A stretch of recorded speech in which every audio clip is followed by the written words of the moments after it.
हाय, मैं pastor Michael योराशा हूँ और मैं आपको दावत देता हूँ कि आप इस चैनल को लाइक करें, शेयर करें और सब्सक्राइब करें और नोटिफिकेशन के बटन को दोबारा ना भूलें ताकि आपको हमारी आने वाली अपडेट मिलती रहे।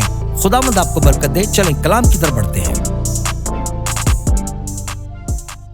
इख्तितामी ज़मानों के बारे में कलाम मुकद्दस में, चाहे वो पुराना अहदनामा हो या नया अहदनामा हो, निशानियां और पेशन गोइयों के वाक़यात से भरी हुई है, तो मसीह यस्सु की आमद से पहले जाहिर होंगी। हत्ता कि खुद मसीह यस्सु ने हमें बहुत सी निशानियां दी जिनको देखने के लिए कहा और फरमाया है कि जागो और दुआ करो, जागो और दुआ करो। कलीसिया अपनी आंखें खोलें, तहकीक करें। बाइबल में लिखा है कि मुताला करो ताकि तुम्हारी मंजूरी हो सके। जान लो कि खुदा का कलाम क्या कह रहा है। दानियल के 9 बाब में लिखा है कि जब वो गुनाह काम जो वीरानी का बाइस बनेगा, जब इसका जिक्र करता है तो फरमाता है, जान लो और समझो खुदा ने हमें ये निशानियां बाइबल के शुरू से लेकर आखिर तक इसलिए नहीं दी कि हम इनसे ला इल्म रहें। क्या आप सब मेरे साथ हैं? तो आमीन कहें।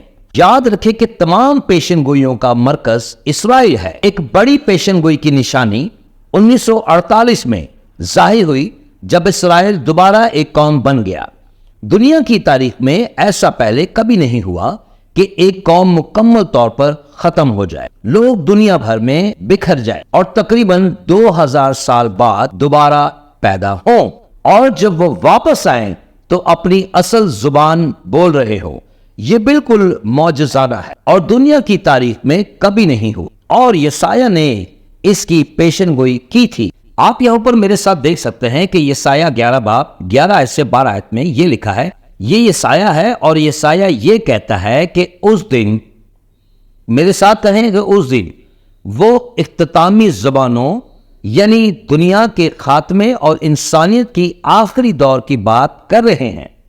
उस दिन खुदावंद अपना हाथ बढ़ाएगा, कोई कहे दोबारा, जी दोबारा, ताकि अपने लोगों के बाकी मांदा को वापस। फिर आयत 12 में वो आगे कहते हैं कि वो यहूदा के बिखरे हुए लोगों को दुनिया के चारों कोनों से इकट्ठा करे। अब हम अपनी तारीख जानते हैं।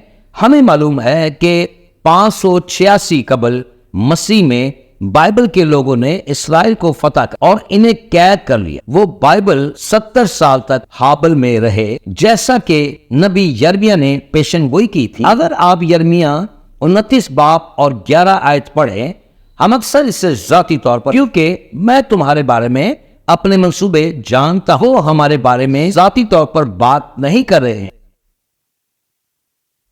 बल्कि वो इस्राइल की कौम के बारे में बात कर रहे हैं, क्योंकि वो कहते हैं 70 साल के बाद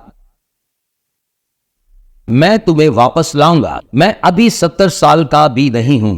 तो आप कहेंगे, पादरी साहब आप तो जवान हैं। सुने, वो कहते हैं कि 70 साल के बाद मैं तुम्हें वापस लाऊंगा। 516 कबल मसीह में बिल्कुल 70 साल बाद हम खुदा के कलाम की दुरुस्तगी के बारे में बात। इस्राइल ने नेहमिया और अज़रा की वजह से वापस जाकर इस्राइल को दोबारा कायम किया। यह पहली बार हुआ था। लेकिन फिर 70 ईस्वी में टाइटस रोमी आए और उन्होंने दोबारा यरूशलेम को तबाह किया और दोबारा हैकल को भी तबाह कर दिया। 135 ईस्वी में इस्राइल एक अजीम जिलावतनी का शिकार हुआ और दुनिया भर में फैला। तो 135 ईस्वी के बाद से लेकर यस्सु के बाद तक इस्राइल का कोई वतन नहीं था। लेकिन मैं आज यहां किसी को यह बताने आया हूं कि 14 मई को 1948 को हमारे खुदा का कलाम सच साबित, क्योंकि दोबारा ऐसा होगा। क्या आज आप सब ये बात समझ रहे हैं? दोबारा ऐसा होगा।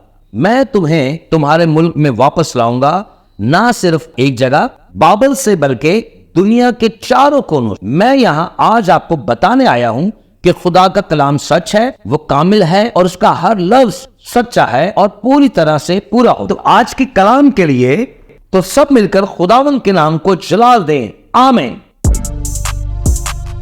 हाय, मैं पास्टर माइकल योराशा हूं और मैं उम्मीद करता हूं कि आज आपने इस छोटे से पैगाम से बहुत बरकत पाई है, और मैं चाहता हूं कि मसीह का ये पैगाम पूरी दुनिया में फैलाने के लिए आप हमारी मदद करें। इस चैनल को लाइक करें, शेयर करें, सब्सक्राइब करें और नोटिफिकेशन के बटन को प्रेस करना ना भूलें। और आखिर में गुजारिश करूंगा कि ये कलाम आप अपने दोस्तों और खानदान के साथ बांटना ना भूलें। यीशु जल्द आ रहा है। आमीन।